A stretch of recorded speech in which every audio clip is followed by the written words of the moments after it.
Good morning. Shalom po sa inyo lahat. Sabihin mo nga sa katabi mo, shalom, shalom. Shalom, shalom. Yan, ano yung pinakamaiksing panalangin ay shalom, shalom. Pero hindi naman yan lang ang idadasal mo dahil yan na ang pinakamaiksing. So, ibig sabihin sa Israel, kapag dinideklara yung shalom ay nagdideklara ka ng kompleto na ang mensahe. Kagalingan, kapayapaan, katuparan, fulfillment, healthy, yan, provision. Yan ang ibig sabihin ng shalom, mapag-iingat. Amen? Sabi mo nga sa tatlong katao, shalom, shalom. Shalom. Welcome, Daddy at Mama.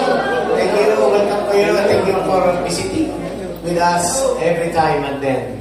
Okay, so sa umagang ito, excited kami i-share sa inyo ang magandang balita ng Panginoon sa Luke chapter 9, verse 18 to 23. Nandiyan ka na ba? Nandiyan ka na? Okay, kung wala pa siya, sundan na lang ako para hindi masayang yung oras natin. Okay, Luke 9, chapter 9, verse 18 to 23. Isang araw, habang si Jesus ay nananalangin mag-isa, tumapit sa kanya ang mga alagad. Tinanong sila ni Jesus, ano ang masasabi ng mga tao tungkol sa akin? Sino raw ako? Verse 19, sumagot siya, sila, ang sabi po ng ilan, kayo si Juan na tagapagbautismo. Sabi po naman ng iba, kayo si Elias. May nagsasabi namang mulit na buhay ang isa sa mga propetang noong unang panahon. Pero sa verse 20, kayo naman, ano ang sabi ninyo?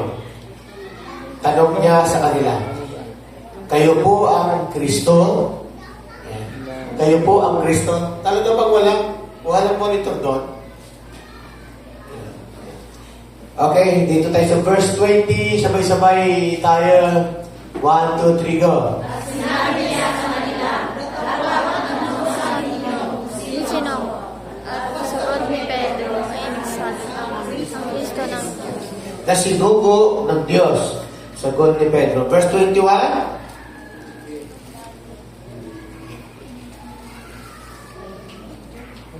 Okay, dito tayo sa verse 22. Sinabi pa niya sa kanila, ang anak ng tao ay dapat magdanas ng matinding hirap. Di ba tayo parehas na yun? Translation. Yan. Itatakwil siya ng mga pinuno ng bayan, ng mga punong pari, at ng mga tagapagturo ng kautusan. Siya ay papatay nila, ngunit sa ikatlong araw ay muli siya bubuhayin ng Diyos. Sinabi niya sa kanilang lahat, ang sino mang nagnanais sumunod sa akin, ay kinakailangan itakwil niya ang kanyang sarili, pasanin ng araw-araw ang kanyang krus at sumunod siya sa akin. Salamat po aming Ama sa biyaya ng buhay. As we celebrate the life that we have Jesus in our hearts, we enjoy, we prosper, and Lord, kulang po kami. Illiterate kami sa kingdom message. Pero Lord, salamat na-enhance na kami. Binigay mo na sa amin lahat. Kaya umagang ito, piniprepara namin yung aming puso para sa iyong mensahe. Sa pangalan ng Jesus ng aming dalangin. Ang lanay magsabi na? Amen. Okay. Ako po ka na po. 4 na L na binigay ni Jesus para sa journey ng isang believer. Okay? Ilan? 4 na L. Ang unang L ay lapad. Yan. Ang pangalawa ay lapid. At ang pangatlo ay lalim. Siyempre, pang-apat, lion. Okay? Uwi na tayo, tapos na. Lapad, lalim, ay lapid, lalim, lion. Okay. Makakatulong yung 4 na ito, Pastor, para ayusin yung ating buhay na hindi po basta sinabi. Parang ganito po Parang lahat ng tao parang nangangarap na, ano ang gusto mo paglaki mo? Parang ang sarap mangarap ng isang bata. Pag tinatanong mo siya, gusto ko ng pulis, ng general ako. Bakit? Papatayin ko ang kriminal. Parang ang dali-dali Pero yung pala pag nag-aaral ka na maging pulis, hindi naman siya madaling mag-aral para maging pulis. Dadaan ka sa mga iba't ibang klase na camp o training. Kaya sabi nga sa Bible, ang Christian daw, dumadaan sa tinatawag na strict training. Sabi mo nga, strict training. Yan. Ano gusto mo paglaki? Gusto mo pag maging matagumpay na maging mayaman ako? Parang tama naman. Hindi naman siya mali. Tama naman siya, di ba? Pero para maging mayaman at pag lumalaki ka na, hindi mo naman kailangan yaman agad. Di ba? Ano gagawin? Pag-aaralin mo siya. Ano una? Nursery. Sino nag-aral ng nursery? Sino, pagkatapos ng nursery na kasunod? Kindergarten. Okay. Pagkatapos mo ng kinder, mag-grade 1 ka na. Haba pala na. Nursery, kinder, grade 1, grade 2, grade 3, grade 4, grade 5, grade 6, grade 7, at grade 8, 9, at 10. Well, naku, ilang taon yung pag-aaral? Ilan? Tingin nyo, ilang taon yung pag-aaral? Okay, sino yung gustong magkaanak at magpaaral ng anak? Be ready. Dapat, alam mo yun, hindi lang yung bubuntisin mo yung asawa mo. Hindi doon yun. Dapat nakahanda ka na bago yumaman yan, pag-aaralin mo siya ng kung kulang 20 taon. Imagine mo, pag-aaralin mo, 20 years halos. Tapos di ba, mayroon pang tinatawag na ang doctorate degree ay mga doktor na yan. May 4 o 5 taon na pag-aaral. May OJT pa sila na 1 taon o 2 taon. May masteral pa. So, umaabot siya ng 20 years, puro aral. Tapos, parang ang ganda-ganda, ang yaman-yaman ko, gusto ko pong yumaman. Bakit? Pupunta po ako sa ibang bansa. Punta kami ng Boracay. Tapos ano ba? Mamibigay ako ng pera. Magpapagaling ako ng bansa. Ang galing-galing! Palakpakan, bravo! Pero, hindi natin alam. May proseso pala yun. Amen? Amen. So, ngayon, ang problema ng lahat, gusto lang makarating sa Boracay at maranasan ng Boracay. Pero alam nyo ba, ang hirap namin ng pagpunta sa Boracay. Alam nyo, ganito na edad ko, napunta ko na yung pati ibang bansa. Pero Boracay, hindi ako nakarating. At nung tumating po ako doon, nasagot ang tanong ko, bakit hindi mahalaga masyado ang Boracay. Alam nyo kung bakit? Hindi naman ako nag-enjoy sa Boracay. Sa totoo lang.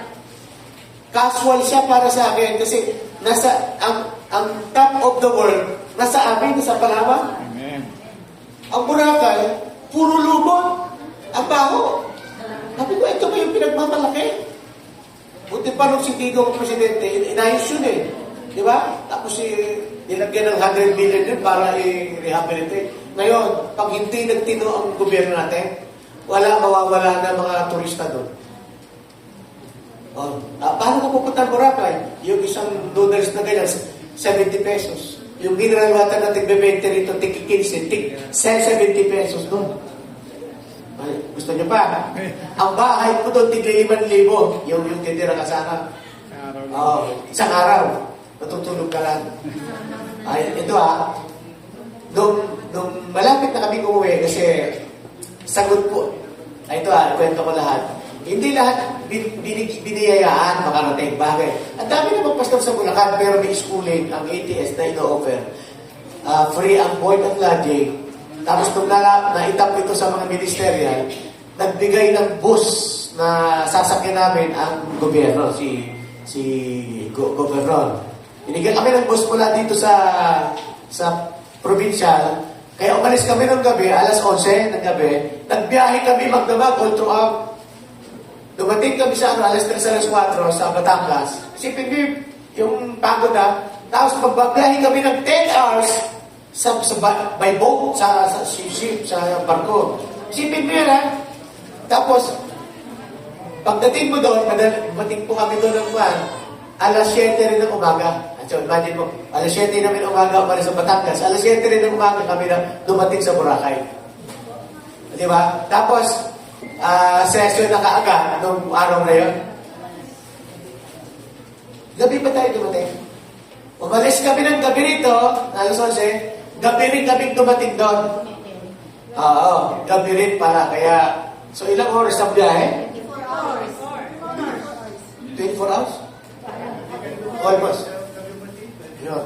So, hindi siya madali, Tapos, pero pag airplane, 30 minutes nandun ako na. 30 minutes na. Nagbabagsakan ng airplane. Kaya sila na lang. Hindi naman sa natatakot ako. Kaya lang, gano'n na rin yun. Iigat lang ako. Okay? So, pagdating mo sa Boracay, binayaran namin yung unang gabi namin kasi hindi sagot po ng schooling. So, nagbayad kami. 2 days and 1 night lang ang ibinigay ng ATS, Asian Theological Seminary. So, hanggang Miyerkules ng gabi, Huwebes na. Miyerkules ng gabi ay binayaran nila yan. So, Lunes ng gabi hanggang Lunes, tapos Huwebes at Biyernes, binayaran namin 3 gabi rin sa hotel. So, yung huling gabi namin sa hotel, actually, buti na lang dahil ako po ay tubong Assemblies of God, AG. Yung lugar na pinupuntahan natin pala doon, Assemblies of God. Kaya, ando doon pala yung mga kalahi ko, yun, kalingwahe ko. Yan. Excited naman ako dahil marami akong kalingwahe. Naintindihan ko yung dialect ng Romblon, dialect po ng Aklan, ng Boracay. Dalawang lingwahe nila, isang Ilonggo at isang Aklanon. Yung Aklanon na yun, yan ang dialect ng Romblon. Kaya nain ako doon. Ano naman kausap ang mga tao. Actually, may mga portion na magaganda, pero doon sa mismong pinapaliguan sa may dagat, na which is katabi lahat ng mga lahat ng mga magagandang hotel. Buhangin na lang ang maganda, pero yung tubig, nako, ang lansa po. Tapos ang kapal ng lumot. Kaya sa umaga, puno-puno ng lumot yung dalampasigan. Sa gabi, andyan, habang naliligo ka, andyan yung lumot. Ako, hindi ko nanditiri na ako ayaw, napilitan na akong lumusog para matikman ko lang. So, sabi ko nga, bakit ako doon sa amin, sa El Nido po, so, kwento kahit saan ka lang, wala kang makita lumot na gano'n, walang lumot na gano'n. Yun daw, may time daw talaga sa Boracay na parang nagkakaganon. So, maruminas siya, kaya may mga ganon. Di ba? O, ngayon, ano ang correct ko doon? Gusto ko lang maintindihan nyo na hindi ito para magpapakasaya, magpapasabi ko nga, hindi pa matatalo yung aking bayan. Pero ngayon, nakita ko na, at least naranasan ko, gagastos ka lang din, pero kahit paano may gastos pa rin. Pero may layunin ang Panginoon sa buhay ko kung bakit dinala kami doon. Sabi mo nga, layunin. Luluntag ako doon sa layon. Kasi anong daran, hindi kami actually, ang speaker din ng tagapagturo natin, taga-Bulacan din.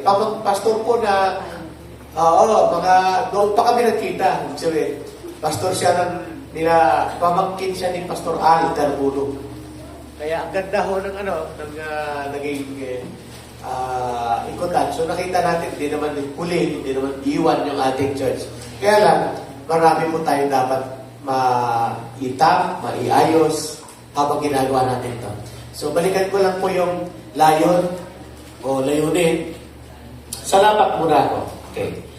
Kaya binabagin ko lang po sa inyo, ano po ba yung salitang lapa? The word lapa. Feet. So, yung damit pagsuot mo ngayon ay fit sa'yo. Di ba? Sino sa inyo yung sanay sa body fit? Yan. Di ba? Sino sa inyo sanay sa loose? Di ba? Yung parang gusto mo maluwag. Di ba? Nung araw, gusto ko yung loose. Pero parang gusto ko na rin yung body fit. Yan. Ngayon, natuklasan ko, lahat ng large, body fit sa akin. Yan. Large. Fit na siya. Body fit na siya.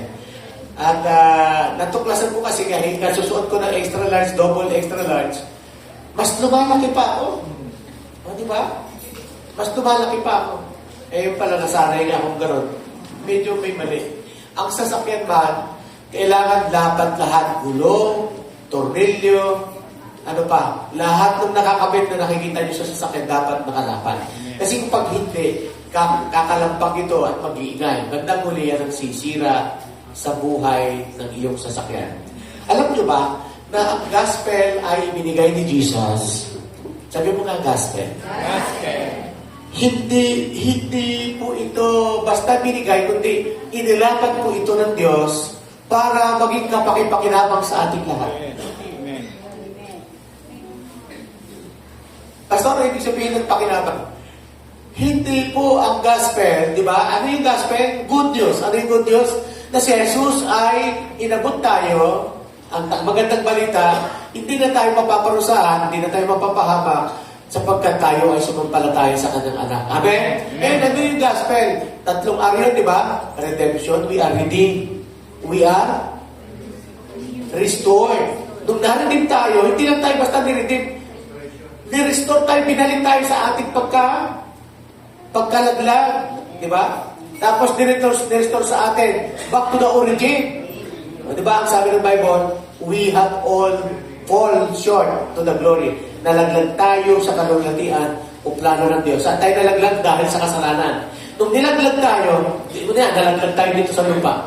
Nung nalagpak ka dahil sa kasalanan, nung tumating si Jesus, ni-restore tayo. Ano po ibig sabihin ng restore? Ibinalik tayo.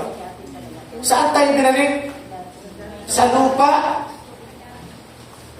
Ibinalik din tayo sa original. Ano yung original? Na nasa lupa ka, pero papunta kang langit. Yun yung original destiny ng mga sumasampalataya sa Panginoon. Kaya, ibinalik ka ngayon sa dati mong kalagayan na ikaw ay tagapagmana ng langit. Yan po ibig sabihin ng restore. Redeem, we are restored, and we are renewed. Binago na yung ating mga pananaw, binago na yung ating buhay, pati yung ating pananalita na bago. Sino dito hanggang ngayon nagmumura pa rin? Natatsambahan, pag mainit ang ulo, o kaya ay, di ba? So, hindi yan ang original mo. Amen. Nagmumulto lang. Amen. So, yung gospel na yun, inilapat sa atin yun para hindi na tayo mapapahamak. Ginamit yung gospel na yun, yung good news na yun, na dinala ko sa atin ng Panginoon. Ang tanong, lapat ka ba? Nakalapat ka ba? Nandito ka ngayon sa church, nasa building ng ganito, pero nakalapat ka na ba dyan? O diba, dito kayo sa upuan, lapat ka ba dyan? Fit ka ba dyan? Yan. Kapag hindi, mayroong problema tayo, mayroong tayong sitwasyon at dapat nating solusyonan. Kapag hindi ka lapat, may disenyo po ang church natin, di ba? Meron tayong encounter, tapos post-encounter na ginagawa, di ba? At yun yung life class, yan yung ating proseso. Kasi alam, yung process na yun, para makita ng bawat individual kung saan ka mailalapan at mairarapan. Lapat ka na ba? Amen? Yan. So, hindi lang ho tayo nag-uubos ng panahon at hintay-hintay ang Panginoon. Hindi po. Inilalapat natin ang vision ng Panginoon sa ating buhay. At kapag nailapat na, dapat hindi lang nailapat sa'yo, dapat nilalakaran natin ito araw-araw. Dala-dala mo yun. Hindi ka pumutok sa buho at wala lang dahilan. Wala lang. Basta nandito lang ako. Hindi kami nagpunta para wala lang sa Boracay. Meron kaming misyon. Actually, nakakalungkot man isipin, hindi po able ang church. Pero alam nyo po, nalungkot ako. Lahat ng kasama ko doon, lalo na yung nasa barko na kami, sabi ko, parang nalungkot ako. Alam niyo kung bakit?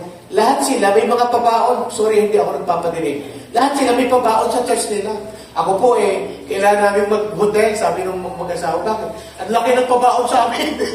Sabi ko, wow, sana all. Hindi ako nag-ano, kasi alam ko, matindi ang gastusin ng ating church. Pero, dapat po, nakita ko, parang hindi pa yata ako lapat sa church ko. Bakit? Aba, totoo yun eh. Yung mga nag-aaral, pinag-aaral pa lang, hindi sila obligado. Pero pag nagtatrabaho ka na, hello, nagsisimula ka ng, inay, nagdagdag mo nga sa pambili ng bigas, nagpang-ulam. Di po ba? May kausap pa ba si Pastor? O galing-galing na muna tayo. Diba? Ngayon, yung isa, grabe pala. Yung katabi ko na yun na may akong kinakausap, Ilocano siya, taga-Pangasinan. Hindi pala siya basta-basta. At nung nasa barko na kami, kasi ang haba ng oras na ganyan, hindi ko na siya tinantanan. Nagulat ho ako sa inyo, sabi ko sa inyo, ang vendor niya, isang convention center. Doon sa Pangasinan na lang. Tapos ang kanilang simbahan ay dahil mga mahihirap magsasaka. So ngayon, sabi niya nung araw po, nagsimula lang po kami 5. Ngayon po, ang sweldo po ng pastor nila, 75,000. Sabi mo nga, sana all. Hindi ako nagpaparinig ng sweldo. Never, kailanman nakarinig kayo ng sweldo ko. At hindi ako naghahanap ng sweldo. Never. Kasi ang sweldo ko galing sa Panginoon. Amen? Amen. Pero ang sarap marinig ng mga patutuo nila. Nakikiliti ho ako eh. Ngayon, nung pinakita sa akin yung picture ng church dito, parang convention center. Sabi niya, sabi ng asawa niya, alam mo, yung tithes and offering namin paglinggo, sa isang buwan, 1 milyon. Wow! Napanganga ako. Wow! Kaming lahat doon napag... Ano po ibig sabihin? Yung katabi ko na pala ngayon, hindi pala basta-bastang tao yun. Buti na lang nakatabi ko siya. Amen. At naging kaibigan ko na siya ngayon. Kinuha ko na siyang friend. Alam niyo po, pag sumama ko kayo sa July, merong Markman. Isa po yun sa founder ng Markman dito sa buong Pilipinas. Yung tao na yun, si Bishop Vinson. Yung Markman, ito yung fraternity ng mga brotherhood ng mga born again. International, Amerikano po ang leader dito. At yun yung pinuntahan namin last time sa Pangasinan. So siya pala, hindi siya basta-basta. Magaling pala siya, mahusay pala siya. Kaya pala magaan ang loob ko sa kanya. Amen. Ayun, ngayon nagka-share na kami. Ang dami niya lang na-input sa amin. Tuwa ako. Sabi ko, extension ito ng seminar namin doon. Extension ito. At mas napuspos pa ako rito sa barko kaysa doon sa seminar namin. Kasi nakita ko, ano yung hadlang sa church, bro? Ano ang problema sa financial? Isipin niyo po, di ba kasabihan magka-Ilocano, hindi naman sila, di ba? Sabi niya kami, mga Ilocano kami, sabi niya, hindi mo in-expect, sabi niya. Pero yung aming mga tao, mayayaman, sabi niya. Dati silang mahirap, nakamotor lang, ngayon mga di sasakyan na sila. Amen. Uy! Amen. Yan siya sabi mo kayo na, ano ang naging daan, anong na journey, mayaman na sila ngayon, pinagpala na sila ngayon, nagsimula na silang maliit sila. Nagtitinda lang po kami ng isang manok, 2 manok, hindi pa maubos. Ngayon po, yung nagtitinda na yun ng manok, ay napakasipag sa gawain, napaka-generous sa mga pastor. Oo, wala kang makitang yabang. Oo, hindi ko siya sabi may yabang mga boss. Nakita ko lang kasi, di ba, pag pupunta tayo sa Maynila, ang mga taga-Maynila, parang astig di ba? Taga-Maynila kami, elite kami. Pero, parang imposibleng magkaroon ng mega church doon sa lugar na yun. Dahil probinsya. Pero, as of this time, na may witness ko, na kahit malasa ang kanakalagay, pag dinaanan mo yung proseso nito at nilapat sa'yo, hindi pwedeng hindi mabago ang buhay mo. Amen. Sabihin mo may pag-asa tayo. Kaya man ganun ang maging mentalidad ng isang Kristiyano. Yes. Kung umunlad yung buhay nila, probinsyano sila, lugar nila ay probinsya, di ba? Paano sila pinagpala ng Panginoon? Amen. Sila pala, kami niya, kahit Ilocano kami, galante kami, pastor, sabi niya. At sinare niya sa akin yung benefits ng first fruit. Naku! Ano ako, sabi ko, grabe ito. Sabi ko, gusto ko siyang imbitahin kaya napakaliit naman ng church natin para sa big time Pero, yun yung gusto kong pag nailapat na ikaw sa gospel at nailapat na yung buhay mo, dapat, ang resulta nito, isang buhay na ganap, isang buhay na kasiyasiya. Amen. Sabi ng John 10:10, nung dumating si Jesus, sabi niya, I have come that you may have life and the life of abundance. Sabi niya, pag nailapat na yung buhay ni Kristo sa atin, may pagbabago. Sabi mo nga, may pagbabago. May magaganap. Pero yung journey na yan, hindi siya madali. Di ba? Sa umpisa. Yan kinikwento ko po kanina, yung isang malakas na magbigay sa kanila, nagtitinda lang ng manok. Aba, ngayon, sabi niya, 10 na yung manok niya. Paano naman hindi i-bless? Ganito sila. Kunyari, yung tindahan ng manok na yun, ang kita doon ay ang kita nun kayo, kunyari, ang kita nun sa isang araw ay 10,000. So, ang kita niya sa isang linggo ay 40,000. Tama ba? 70,000. Yung 70,000 times mo sa 4 weeks.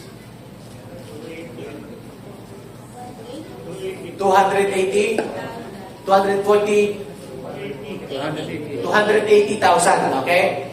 Nakikinig ko ba kayo? Sabi mo nga, 280,000. Bakit naman hindi pagpapalahe? sa kanila may first fruit. Ang ginagawa nila, yung kita pala nila sa isang taon, alam ba, ang kita nila sa month of January, every January at February nila ginagawa. Ang lahat ng kita nila ng buong January, ibibigay nila sa kanilang gawain. Oo, nanlalaki yung mata ko. Sabi ko, totoo kaya ito. At napatunayan ng mga taong ito na sa kabila ng kahirapan, umunlad sila at nagsiyakan. Sabihin mo nga, ako din. So, malalaman lang kapag lapat na ang gospel sa buhay natin. Dahil sa resulta ng gospel, hindi pwedeng hindi magbago. Amen? Amen. Kaya, sabi ko nga, tayo, may dinaanan tayong problema, may mga kinakaharap pa tayo. Actually, may mga obligasyon pa tayong malalaki ngayon dahil sa mga bayaran natin dito sa church building, o sa church lot natin. Pagamat buo na yung building natin, yung lot natin, may binabayaran pa ko tayo. Hindi ko kami naghihingi, kahit kanino, manuman, maasa lang ako sa Panginoon. Pero alam niyo po, ang isang misteryo na nasa Bible din ay parang ganito. Mas madaling umalis kapag may baon ka na di ba? Madaling ka na mag-alis kasi may baon ka. Pero parang ang hirap yung ipag-pray mo pa pagdating doon sa pupuntahan mo, Lord, bigyan mo nga ako ng kakain ngayon. Tapos pag kakain mo mamaya, mag-pray ka ulit, Lord, sana bukas kakain ulit ako. At pwede naman yun. Kaya lang, hindi ako magiging hindi ako magiging komportable. Ang iisipin ko na lang paano kami kakain. Pero how about pwedeng isipin mo, yung baon mo ngayon, hanggang sa darating na araw at sa isang linggo, di ba? Pero ganyan yung gusto ni Lord. Kapag lumalapit tayo sa Kanya, Lord, give us this day our daily bread. Bakit? Gusto niya, we keep on our communication. We keep on. Lagi tayong magkukommunicate sa Kanya. Kasi pag may biyaya, matututo biyaya, kalimutan mo na mag-pray. Di ba? Nakakalimutan mo na mag-serve. Puro biyaya na lang, puro sarap. Pero ang maganda, araw-araw ka, nag-keep on kay Lord, keep in touch with Lord, hingi kay Lord. Yan. Okay. So parang komportable, parang ganito. Magbabayad ako sa month of March. Lord, bigyan mo ka pagbayad buong March nito. Nagbabayad po tayo ng 40K every month. So meron pa tayong 1 taon, 2 taon kami na nalalabi na binabraso sa ating church na ito. Pero ano kaya, Lord, bigyan mo nga kami ng parang pang 1 taon. Parang gano'n Hindi mo. Alam mo, sabi na lang, hindi, hayaan mo na. Para lagi kang magdasal. Aba? Pero parang dumarating yung kakabahan ka rin, di ba? Mars na. Tulad ngayon, Kinisenas mo ngayon, yung bayaran. Tapos may card na binabayaran, ang dami mong binabayaran, tapos magkakasabay-sabay pa yung tuition fee ng mga bata, di ba? Magkakasabay pa yung... Parang ang hirap itong ilapat yung ating pananampalataya kapag ang nakikita mo hindi tugma, di ba? Hindi tugma, wala ka, tapos ito na bayarin na. Pero yun yung mensahe ng gospel, na kapag tayo po ay nailapat na dito, hindi tayo nabubuhay sa nakikita, kundi nabubuhay tayo sa pananampalataya. Yan. Amen? Ang sabi ng gospel, but seek ye first my kingdom and my righteousness. Ano daw yung dapat unahin? Yung kaharihan niya. Ano daw dapat? Alam na natin lahat yun, di ba? Talamak Nung conference tayo, ulit-ulit na binabanggit yan. Ano dalawa priority ni Lord? Kaharian at katuwiran. Dalawa lang. Ilan? Ano dapat unahin ng tao? Kaharian at inuuna ba talaga natin si Lord? At parang mahirap. Pero itong mga tagapagmangasinan na ito, alam nila, kaya nilang ibigay yung kita ng negosyo nila buong isang buwan na yun, ng January, ibibigay nila lahat yun. Kaya pala sila. Sabihin mo nga, kaya pala. There is a miracle in giving. Always there is a miracle in giving. Ako naniniwala doon. Alam niyo kung bakit ayaw mo siyang i-preach? Tanungin niyo ako bakit. Actually, ganyan Madalas na pagbibintangan ng mga pastor na mukhang pera. Nasasaktan ako doon. Kasi hindi totoo. Pangalawa, ayaw kong pagsabihan kayo na magbigay kayo, mag-ganyan-ganyan kayo. Kasi ayaw kong dumating yung panahon na isumbat niyo yung binigay niyo sa akin. Nasasaktan ako ng labis ko. Pero mali pala yung ginagawa ko kaya hindi ko siya pinipilis. Kami, hindi kami nagkukulang. Alam niyo yun. Amen? Sabihin sa akin kung alam mo yan. Pero, yung mga nakapaligid sa akin, sa church natin, pag dumarating yung ganyan, mayroong bagay na pinapagawa si Lord. May sistema. Tingnan niyo, yung Shunammite woman. Sabi niya, huling kain na po namin to, pero kung dahil sinabi niyo, iluluto ko, ipagluluto kita, igagawin ko. Ano ginawa ng Shunammite woman doon sa Manuga? Sa halip na kakanin niya, binigay pa niya. That is principle. At yun ang ginagawa ng mga kapatid natin dito sa Pangasinan. Na dumalo lang siya sa isang gawain dito kay Bishop Marparas. Sino ang nakakilala kay Bishop Marparas? Buhay pa si Bishop Mar. Nung dumalo siya, sabi daw niya sa member niya, ano yung kinataas-taas na sobre? Ay, ano yan? May miracle sa gimmick dito, Bishop. Tingnan nyo. Ay, ano gagawin? Nag-first fruit po kami. Hahawakan yung sobre, sasayaw-sayaw daw sila. Hallelujah, hallelujah. Yung pala, piyesta po ito ng first fruit. Tapos ang gagawin niya, alam ba nila na ibibigay nila? Saan na pupunta yung first fruit? Ay, sa pastor po nila. Sa pastor po namin. Ha? Alam ba nung ano? Alam nila. At masaya sila nagbibigay. Yung church po ni Bishop Paras, kung hindi ako nagkakamali, 1,000 po ang member ko noon. Napunta na ako kami natin. Yung Goshen, kanila po yung Goshen. Paras, namatay siya ng pati. Pero alam niyo po, mayaman po yung church na yun. Mayaman. Napakaundan. Pero pinapractice nila yung first fruit. Sabi ko talaga. Sabi daw ng asawa niya, subukan natin. Sabi niya, sige, subukan natin. Kumuha na yung pera yung asawa niya ng 1,000. Sabi niya, may 1,000 ako nito. So, laki ko sa sobre. Baka totoo ito, sabi niya. So, sinubukan nila. Sabi niya, laki na ba? Gusto niya 500 lang. So, nagsimula silang mag-gawi-gawi. Sumayaw-sayaw. Ibinigay doon sa offering.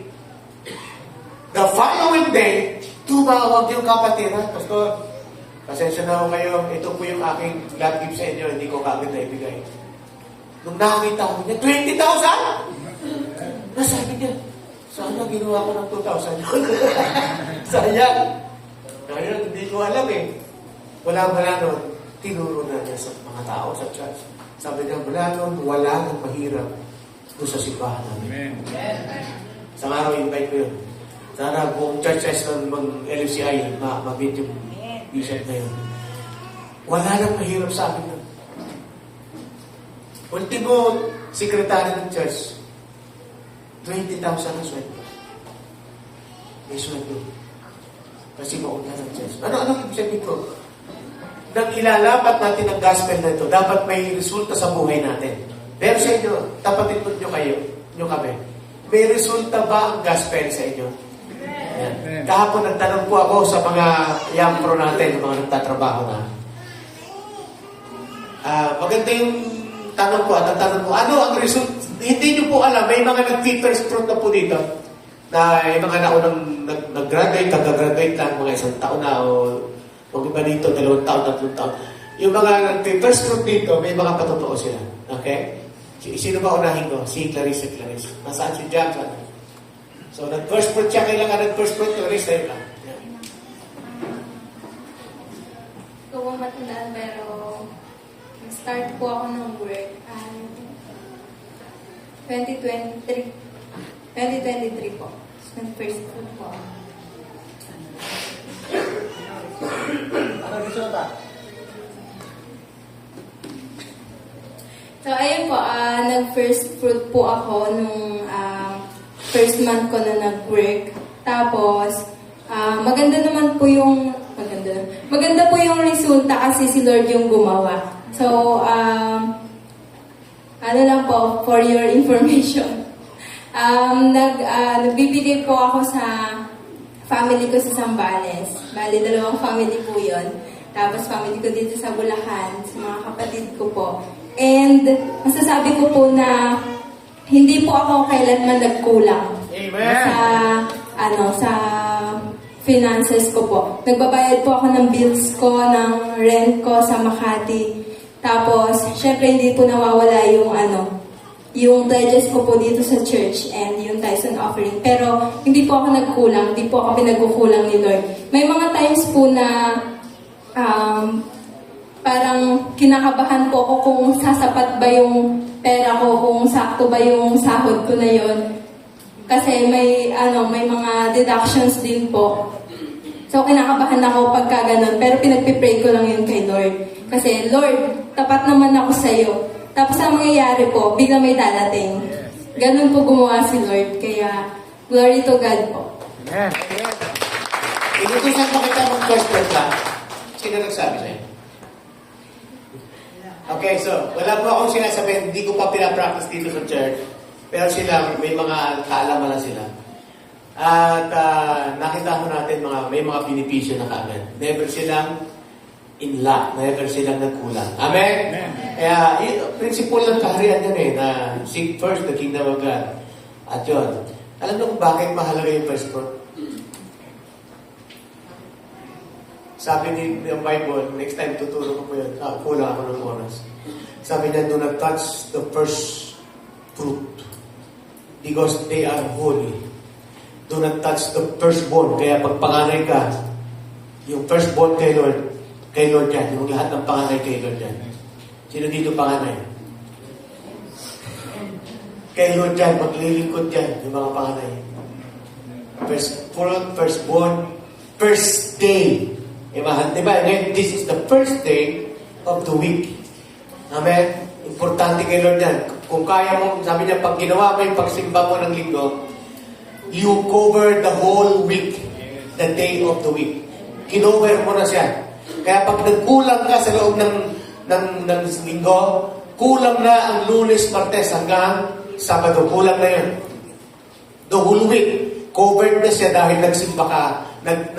In-honor mo si Lord. Kaya sabi sa Bible, honor the Lord with thy crops of your hands. The fruits of your hands. I-honor mo. Sabi mo nga, parangalan. Kaya yung first fruit kay Lord, pag binigay mo kay Lord yan, hindi siya tinatat. Kahit yung bishop, sabi niyo, binigay nila sa akin yung first fruit, yung una, sabi niya, saan natin dadalhin yan? Sayang, dyan lang muna, dyan lang. Hanggang sa dumating yung revelation. Kaya pala hindi ginagalaw at hindi gagalawin, hindi kakainin. Kasi huli yun huli. Kay Lord yun. Yung ikalawang first fruit, sabi niya, doon pa lang namin siya in-enjoy. Ngayon, sobrang alwana ng kanilang buhay. Kahit saan sila makarating. Why? Kasi yung gospel na ilapat sa buhay ng bawat isa.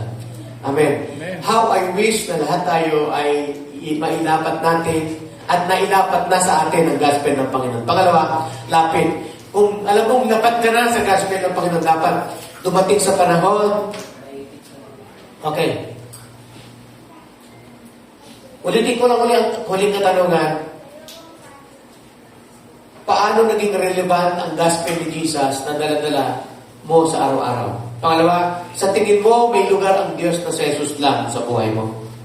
Okay, puntahan tayo sa lapit. Salitang invitation. Pag sinabing lapit, invitation, come. Para sa lahat, walang tinatangi. Nakakalapit ka na ba? Nakalapit ka na ba? Nakakalapit ka na ba? Natuklasan na ang cellphone ay may benepisyo na malaki.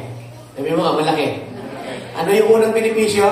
Na yung malalayo ay nailalapit. Parang dyan lang, pag nag-usap si Daddy at yung anak niya, atin na parang nandyan lang, nilalapit niya ang malayo. Pero yung malayo minsan, yung malapit mismo minsan, sa tabi natin lang, inilalayo na rin. Pagkatabi silang kumakain, hindi sila kikibuan kasi nagsa-cellphone. Ang kausap nila kung sino-sino, di ba? So, yung mga benepisyo ng cellphone. Kaya sabi ko nga, nakalapit ka na ba? Amen.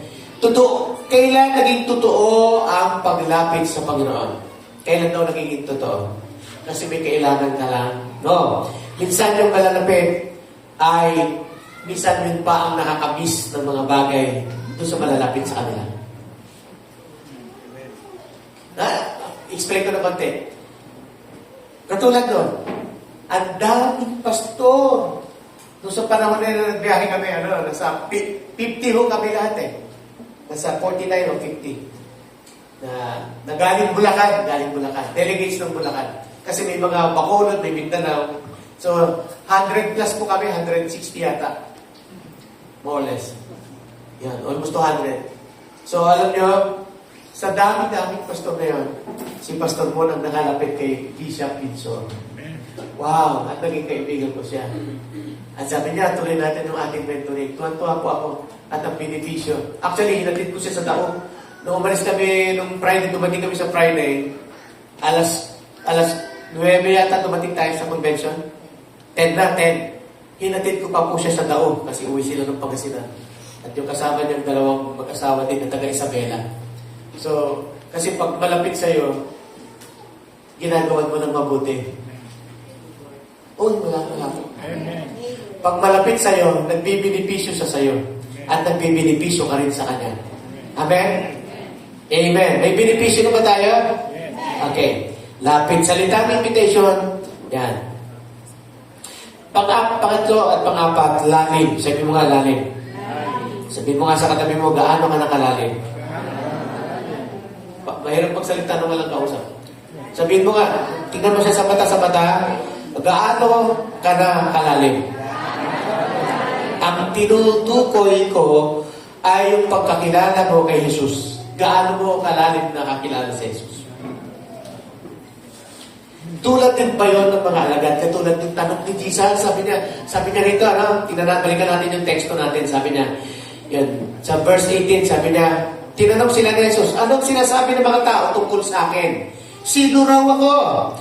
Ano ang sinasabi ng mga tao tungkol sa akin? Sabi niya, sumagot sila, kayo daw po si Juan Bautista. So parang nag-assume. Ang sabi naman po ng iba, kayo daw po si Elias. Yung propeta na, si Elias po kasi, hinahangaan at ina-admire na propeta ito sa Israel. Talagang nire-respeto nila. Pero may nagsasabi naman, kayo daw ay propeta na buhay noong unang panahon. Yan, ibig sabihin patay na.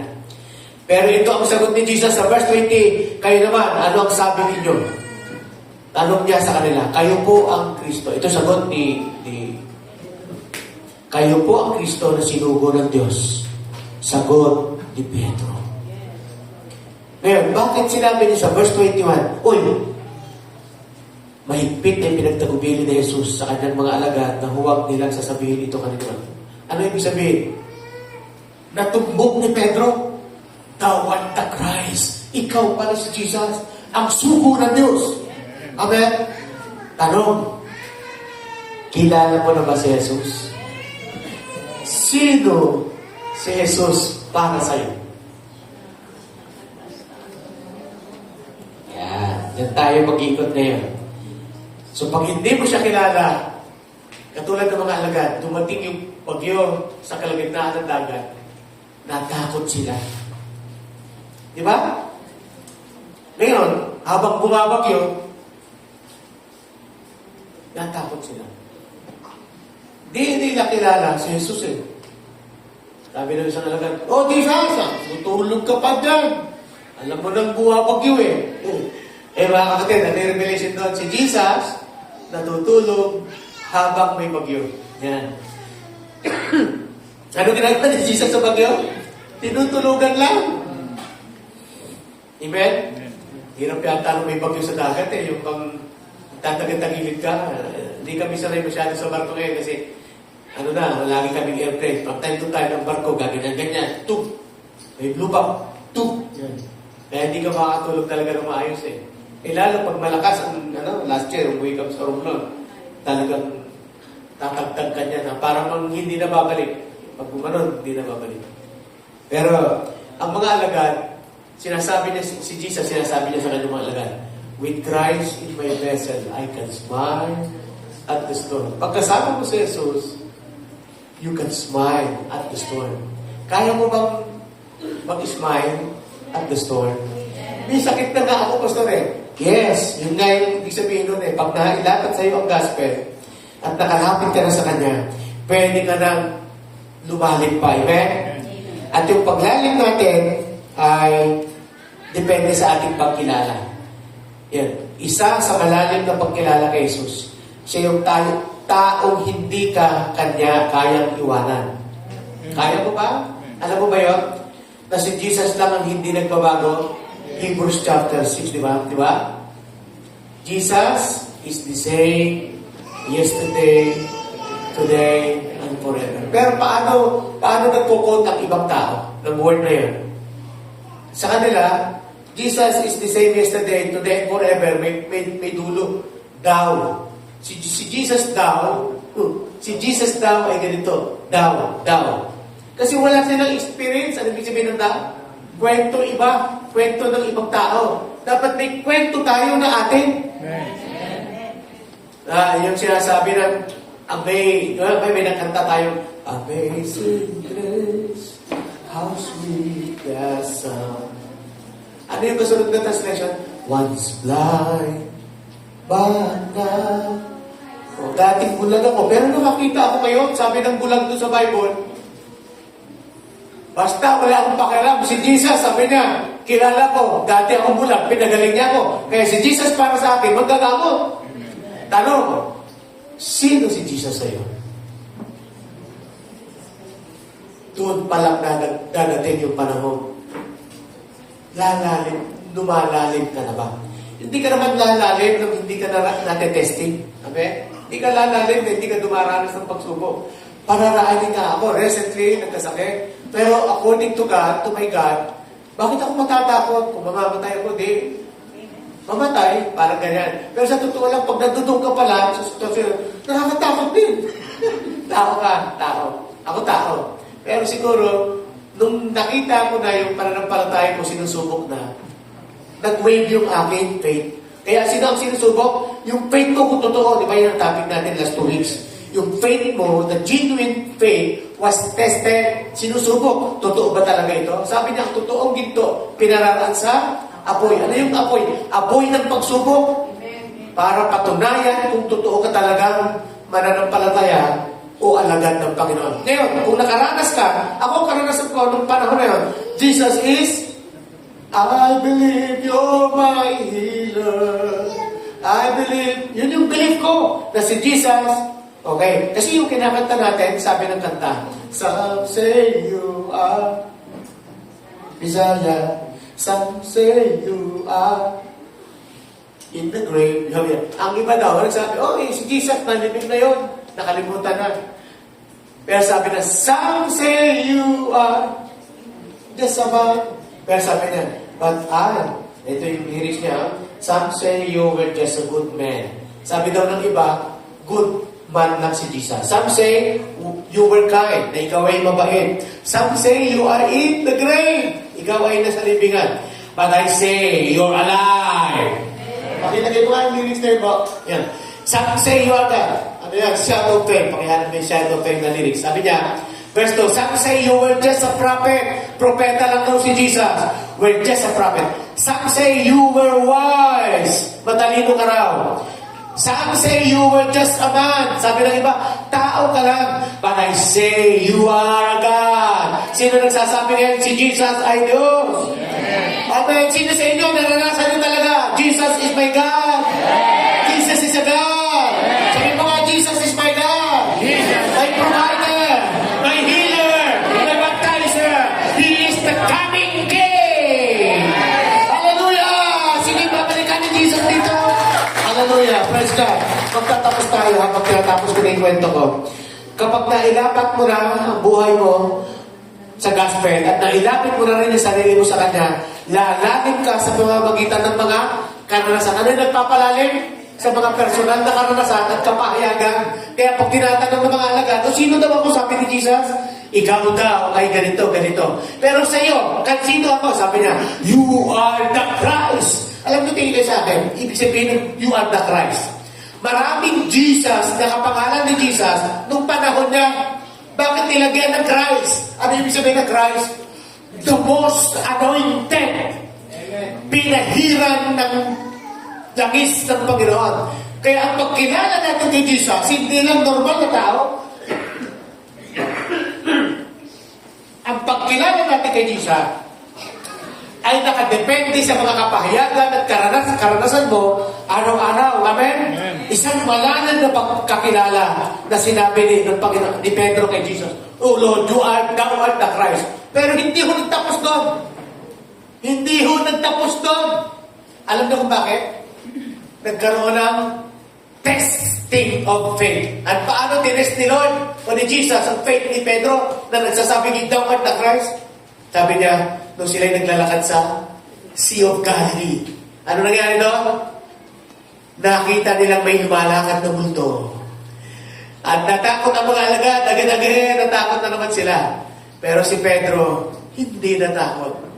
Lamang siya. Amen?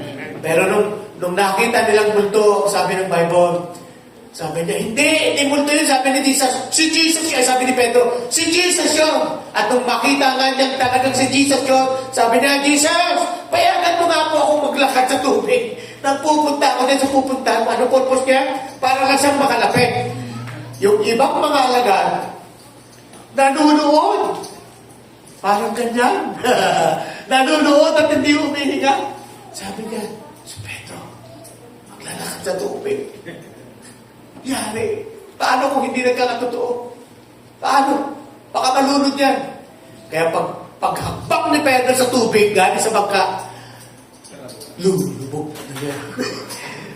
Nagulat sila kasi hindi lumubog. Di siguro, naisip na, parang may magic. Una, ikalawa, ikatlo, parang may magic. Pero alam niyo po yung mga alagad na iba? Sa halip na tulungan si Pedro, nung nakita nilang si Pedro, dapat palakasin na nila loob ni Pedro, di ba? Sabihin nila, "Uy, Pedro, lakasan mo loob mo." Ha?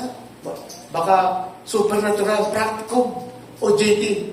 Pero habang alam ni Pedro na susubukin yung kanyang pananampalataya. Nung una, pinapasakay siya. Pero ito na. Sabi ng Bible, nung nakita ni Pedro na may alon sa harapan niya, lumaki ang alon sa harapan niya, natakot siya. Kailan natakot si Pedro? Nung nakakita na siya ng, kaya ang kalaban ng faith ay yung nakikita, naaamoy, at nararamdaman. Pag nararamdaman mo masakit na ito, naku, mamamatay na ito. Di ba? Yan ang kalaban ng faith o pananampalataya. Yung mga senses na yan, yung kalaban mo. Kaya ang faith ay mataas sa lahat. Amen? Kailan nararamdaman?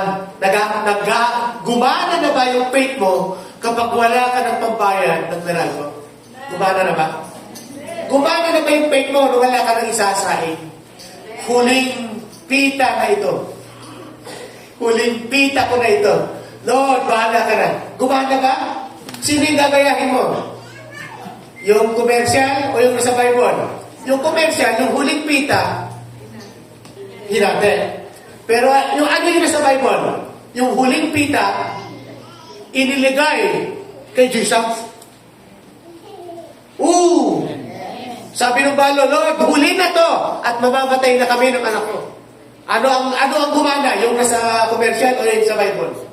Ang sabi ng Bible, hanggat natapos yung drought o tagutom sa buong lupain, yung babaeng ito, na balo na ito, ay hindi nagutom kailanman. Amen? Hindi na siya nawalan tuloy-tuloy. Parang bang nagsasaing siya. Uy, tuloy-tuloy lumabas yung trigo. Yung langis siya, nagmamasa siya ng tinapay.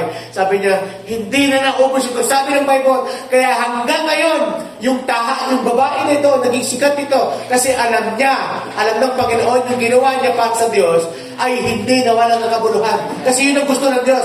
Dahil inuna mo ang aking kaharian, inuna mo yung aking lingkod, at lahat ng bagay, hindi ka na pagkukulangin. Hanggang sa tumating yung panahon, na hahanap na siya, magpapasalamat. Sabi ng lingkod ng Diyos. Sabi ni Elias, sabi niya, sabihin mo nga dyan sa ano natin, ano tawag doon sa landlady. Sabi niya, anong kulang sa'yo? Ano yung gusto mo? Sabi naman ng babae, mayaman naman ako. Sabi, okay na po ako. Hindi, wala akong kaming need. Sabi niya, meron kang pangangailangan. Sabi ng man of God. Hanggang sa sinabi niya na totoo, mayaman nga kami pero wala akong pag-aari. Kasi pinag-iaman sa Lord. Tapos ang ginawa niya, pinagpatayo niya ng bahay, ang lingkod ng Diyos, doon sa bahay niya. At kapag tuwing dadaan sa lugar na yun, ang lingkod ng Diyos na to, doon tumutuloy, pinapakain niya. kumbaga sa panahon ngayon, nilagay niya ng sariling parang kondo. Nilagay niya ng mesa, nilagay niya ng lahat ng pangailangan. At kapag dumadaan yung man of God, doon kumakain, doon tumutuloy. The Shunammite woman. Yung anointing na yun dumaloy sa buong Israel. Alam niyo kung bakit? Dahil yung puso na ganito, madalang lang makakita ang Diyos. Pero sa lugar nito, meron kayong ganyan ngayon. Hallelujah! Lapit ka kaya sa mensahe ng Panginoon ngayon. Nakalapit ka na ba? Ayan. Ngayon, kailan lumalim si Pedro? Nung alam nilang lulubog siya, nakita niya yung bagyo.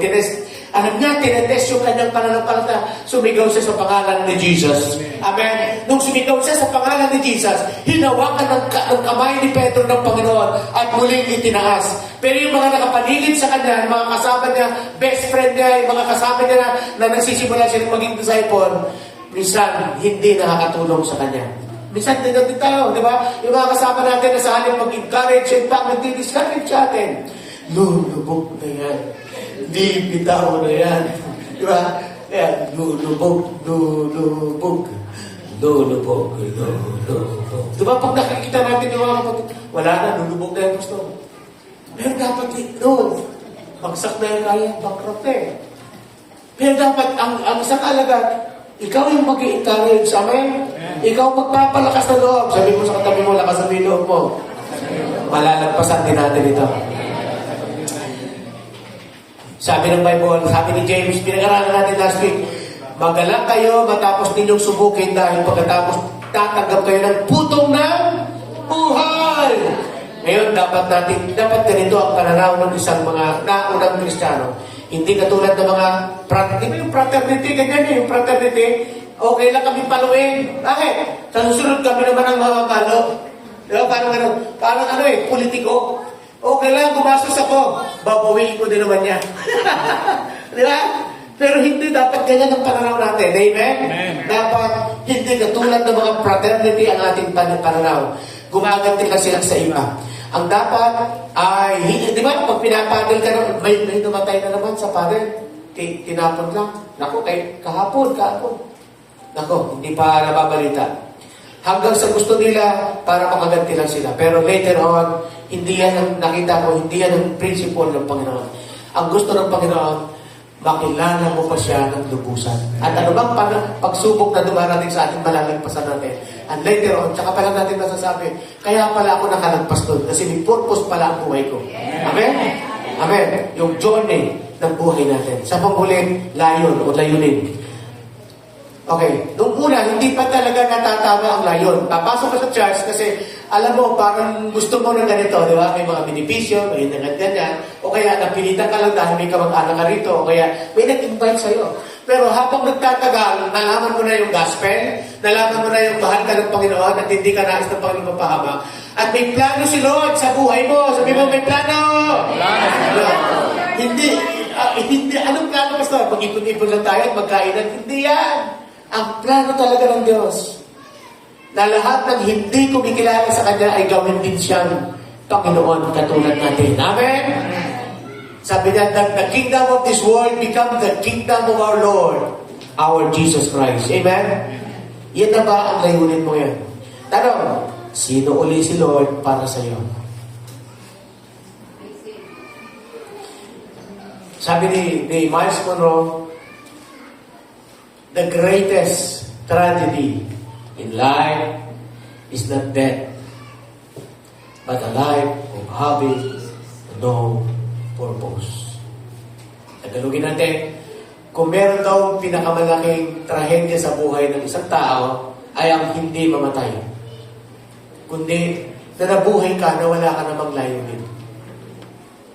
Sino siya hindi nakakita ng tao na naka-standby? Nakatayo sa kanto, sa Jollibee, o kaya sa tabi-tabi lang. Pag tinanong mo siya, ba't ka nandyan? Sasagutin ka na, oo nga. Bakit ba ako nandito? Wala lang. Kadalasan sa mga taong walang layunin, natatangay na mga kaibigan, barkada, at malalapit sa kanya na may layunin. Ibang nababarkada. Ang layunin ng barkada ay mag-inuman, gumawa ng kalokohan.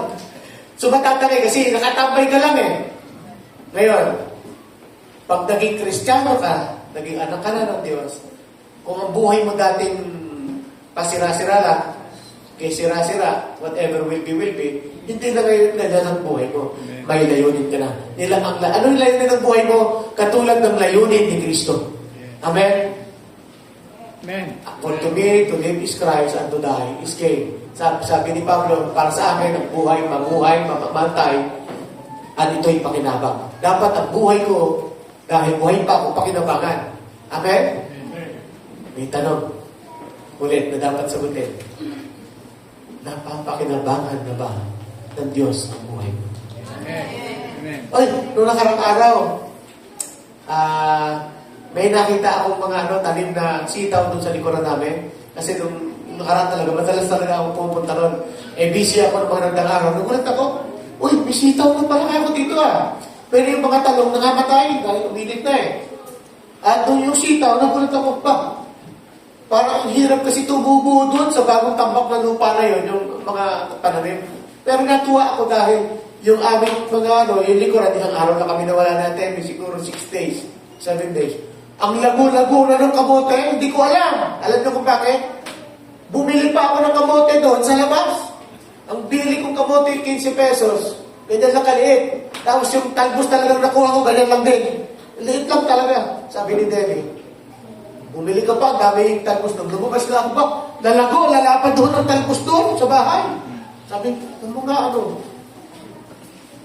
ang kamote, nabuhay siya para talbusan at gagamitin ko sa sinigang.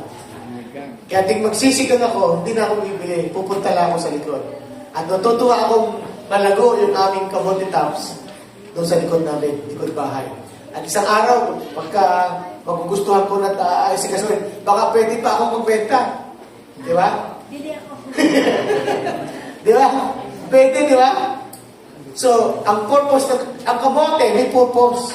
Ikaw, payag ka ba kamote na? Yung aso, anong purpose? Bakit nag-aalaga ng tao, ng aso? Para bantayan ng bahay. Pero marami ngayon, hindi makaalis sa bahay dahil walang bantay yung aso. Naloko na. Noong araw, ang aso, ang bantay. Ngayon, ang aso na ang binabantayan. Naloko na. Mali na ang purpose. Tapos hindi maiwan, daladala sa jeep, daladala bakit kakain sa labas.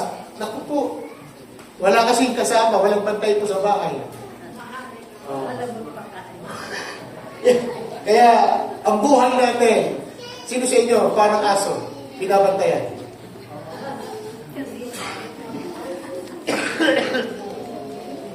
Sana, malinaw sa iyo ang purpose mo kung bakit ka nandito.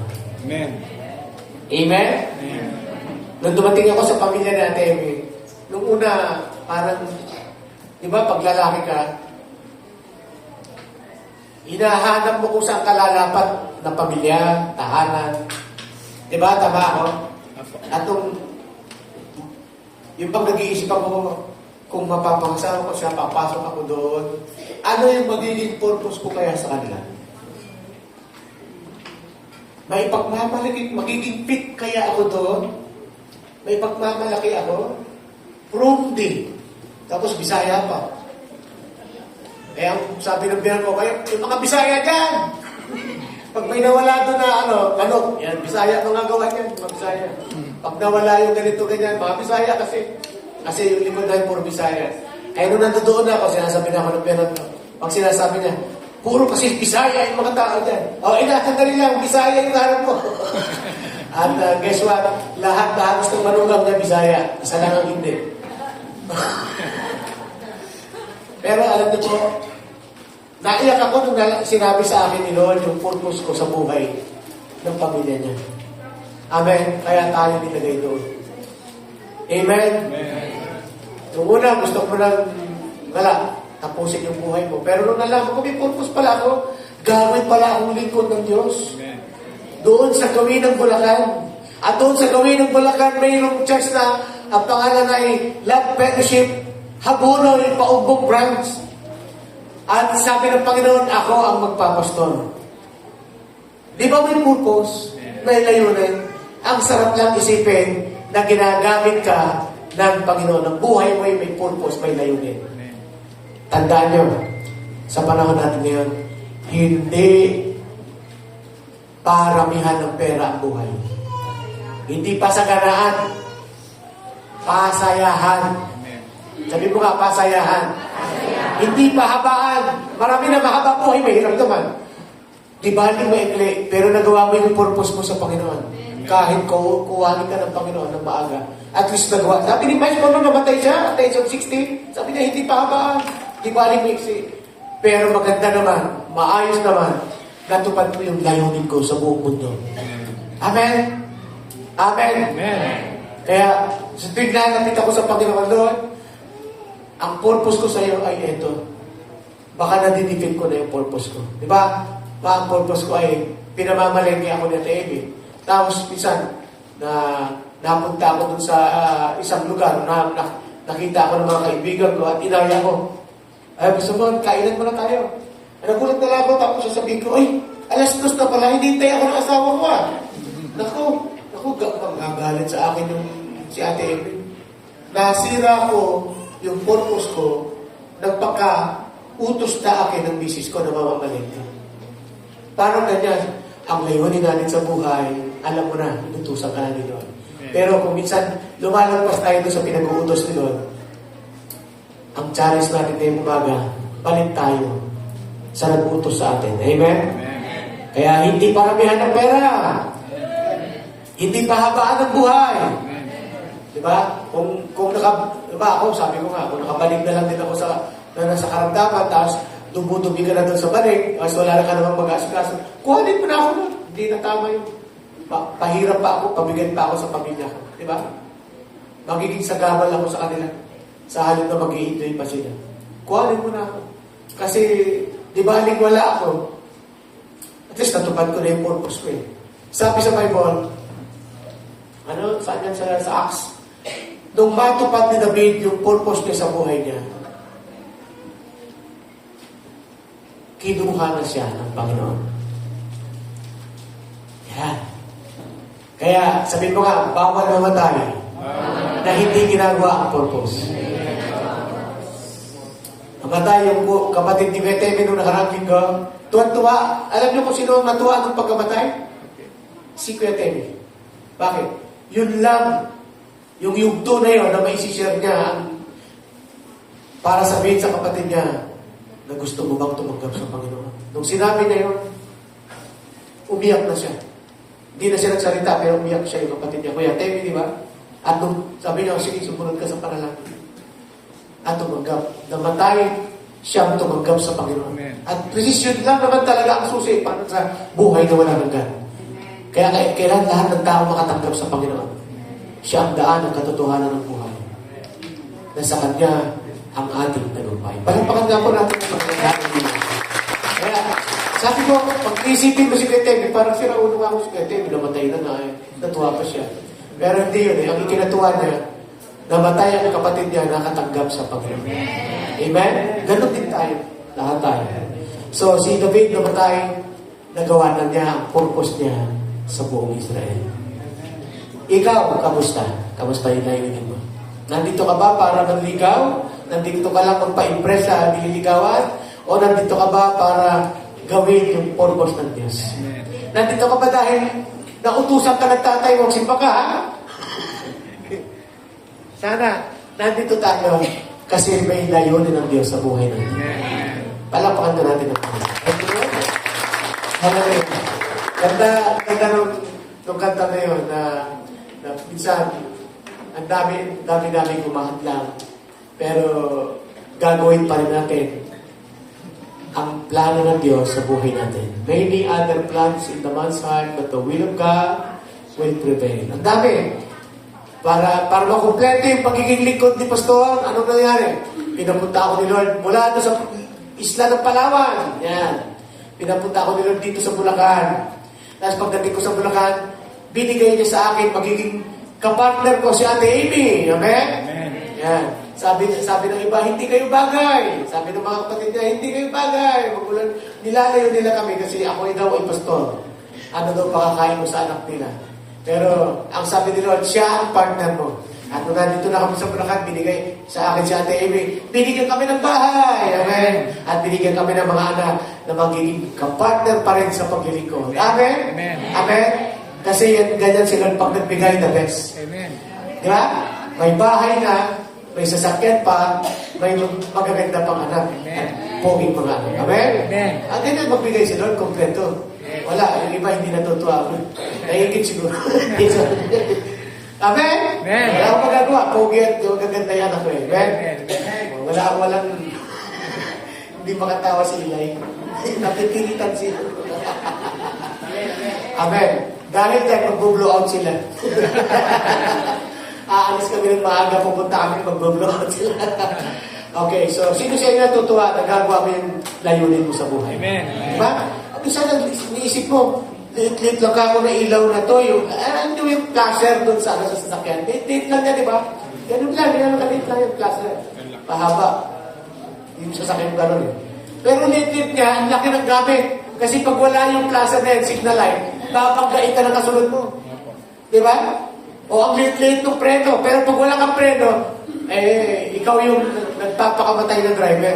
Lit lang ang preno. Titignan mo. Iniisip mo, maliit ka lang sa church na ito. Pero sabi ni Lord, meron kang purpose. Meron kang gamit. Dapat kang mailapat, pero dapat kang mailapit. Muna. At dapat magpakalalim ka. At ang pang-apat na panghuli, yun ang layunin sa iyo ng Diyos. Palapahan natin ang Panginoon. Hallelujah! Sino sa inyo masaya na naglilingkod? Kasi alam mo na kung ano ang layunin ni Lord sa iyo. Amen? Sabi mo sa katabi mo, tatlong kataan mo, sabi mo, congratulations! Alam mo na kung layunin ni Lord sa buhay mo. Amen? Hindi ka taga-upo, hindi ka taga-ubos ng upuan. Amen? Purpose sa iyo. Ang tanong,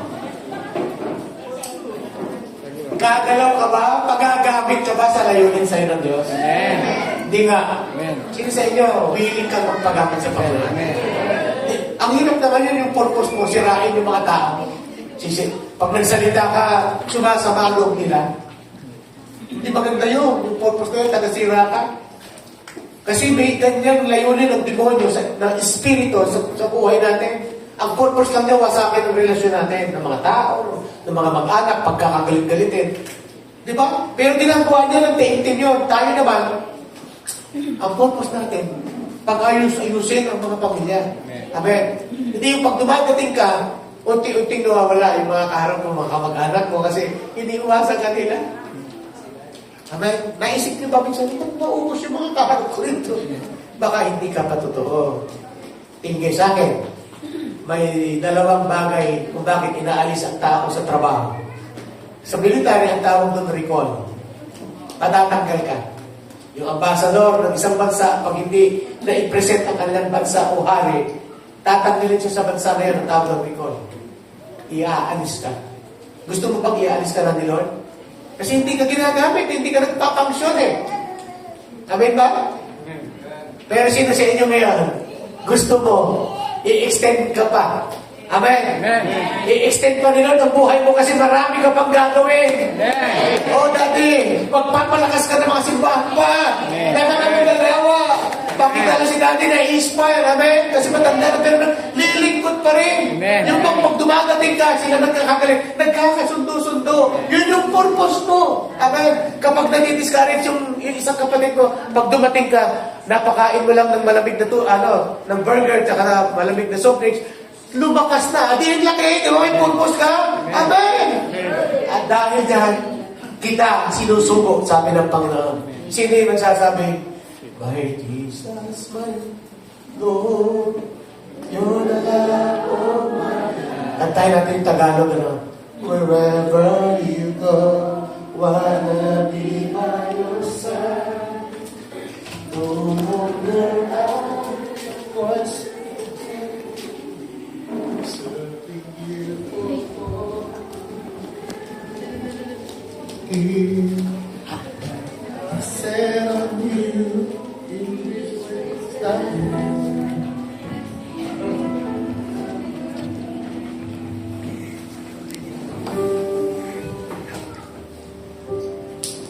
Sister Donna, pakikanta ulit ng Tagalog din.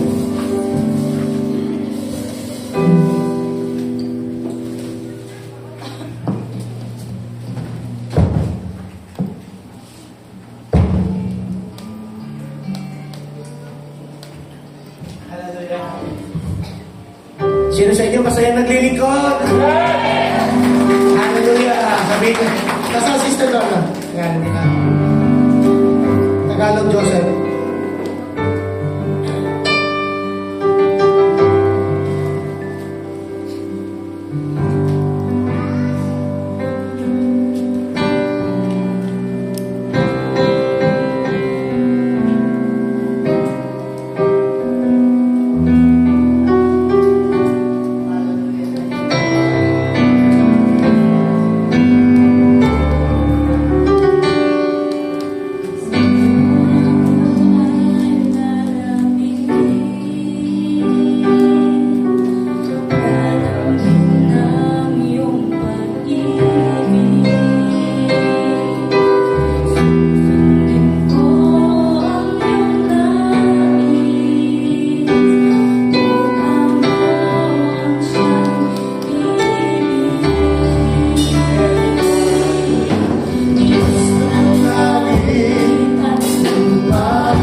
Makuha namin ang aming layunin, Panginoon. Hallelujah. Thank you, Lord.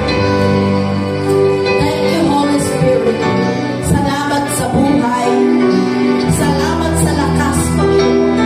Salamat na kung ano ang meron kami ngayon ay para gamitin sa iyo lamang, Panginoon. Ang lahat ng bagay, lahat ng buhay na ibinigay sa iyo, Panginoon, it will multiply, O God. It will multiply, Lord. Lahat na ibinigay sa iyo ay dumadami, Panginoon. Yung buhay na ibinigay sa iyo ay humahaba. Hallelujah. Thank you, Lord. Oh, thank you for your word, O God. Dalangin namin, Panginoon, ang bawat isa sa amin ay makita, maintindihan ang kanyang layunin. Malapit kami sa iyo, lumalim kami sa iyo, Panginoon, sapagkat kami para sa iyo lamang at tanging sa iyo lamang, Panginoon. Kaya kami nilikha, Panginoon. Thank you, Lord. Thank you, Holy Spirit. Alam ko, Panginoon, ikaw ay kumakausap ng mga puso sa oras na ito, Lord. Come on, kung ikaw ay kinakausap ng Panginoon, patuloy ng pumili ng Diyos. Sasalamatan ng Panginoon sa purpose, sa layunin ng buhay mo. Hindi mananap. Hallelujah. Sapagkat maganda ang layunin ng Panginoon. Hallelujah. Hallelujah. Thank you, Jesus. Maganda ang layunin mo para sa aming Panginoon. Mataas ka, O Diyos. Maluwalhati ka, Panginoon, sa aming buhay. Mula ngayon, O Diyos. Hallelujah. Mula ngayon, Panginoon. Hindi na masasayang ang aming buhay. Hindi na mawawalang kabuluhan ang aming buhay, Panginoon. Ikaw na ang mahahayag. Ikaw na ang magkataas, Panginoon, sa aming buhay. Mula ngayon, O Diyos. Mula ngayon. Hallelujah. Ikaw ang mahayag. Ikaw ang mataas, O Diyos. Hallelujah. Oh, thank you, Jesus. Thank you, Lord. Come on, lahat na ang buhay niya ay gustong mahayag ang mahal na si Kristo. Panangalan mo, Diyos. Hallelujah. Thank you, Lord. Hallelujah. Oh, di makasama na mga mahal na mga mamamasli. Lumukos din mga mamamasli.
Sino dito dumadaan yung buhay mo sa testing of faith?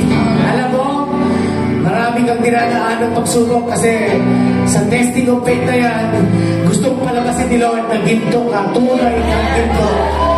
Sino yan? Pagkitaas ang kamay, pag-pipray kayo nila, David. Come on. Come on. Come on. Mami, let's pray for them. Lahat ng dumadaan sa testing of faith, financially, may karamdaman, tapos. Hallelujah. Thank you, Jesus. I-declare joy, Panginoon, sa lahat ng aming pinagdaraanan, Panginoon.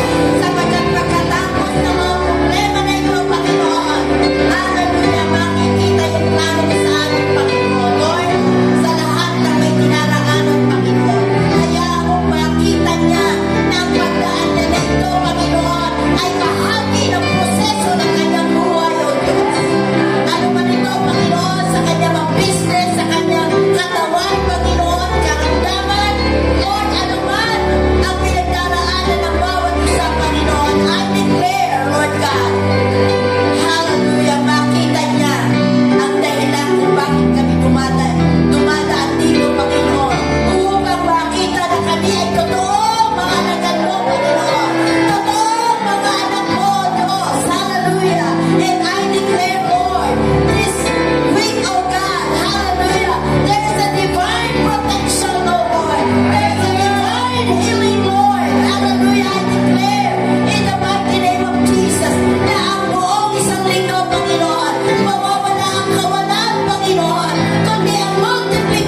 of Jesus.